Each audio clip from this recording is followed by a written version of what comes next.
ഭൂമിക്കൊരു നിയമമുണ്ട്. കണ്ടിട്ടില്ലേ തള്ളക്കുഴി മക്കളെ പോറ്റുന്നത്? ചിറകിന്റെ ചോട്ടില. എന്നിട്ട് അവസാനം നേരാവുമ്പോ കൊത്തിയാകറ്റും, വേറെ ആക്കും. അതങ്ങനെ തന്നെ വേണം. അവനോന്റെ ജീവിതം അവനോന് വലുതാ. ഒരേ മേൽക്കൂര കീഴെ നിനക്ക് രാജാവിന്റെ വേഷമായിരിക്കും, എനിക്ക് ചിലപ്പോ ഒരു സാധാരണ പ്രജയുടെയും.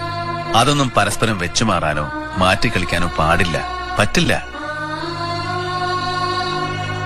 ഈ വീടും നമ്മുടെ കാര്യങ്ങളൊക്കെ നല്ല അന്തസ്സായിട്ട് കൊണ്ടു നടത്താൻ നീ ഇവിടെ ഉണ്ടല്ലോ.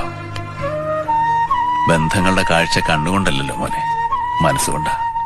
അത് അകലുന്നില്ല, എവിടെയും പോകുന്നുമില്ല. വിളിച്ചാ വിളിപ്പുറത്ത് ഒരിക്കലും ഉറങ്ങാത്ത മനസ്സുമായി ഏട്ടനുണ്ടാവും. അല്ലേലും ഏട്ടൻ മനസ്സുകൊണ്ട് ഒന്നിന്റെ ഉടമസ്ഥനായിട്ടില്ല, കാവൽക്കാരനായിട്ടുള്ളൂ. ആ കാവൽ എന്നും ഉണ്ടാവും, എന്നും. എന്റെ അറിവില്ലായ്മ ഒരുപാടായിട്ട് ക്ഷമിച്ചതല്ലേ, പൊറുക്കണം എന്നോട്. അറിയാൻ പറ്റിയില്ല എനിക്ക്. അതങ്ങനെയാ മോനെ ജീവിതം. വൈകി കിട്ടുന്നൊരു കത്ത്.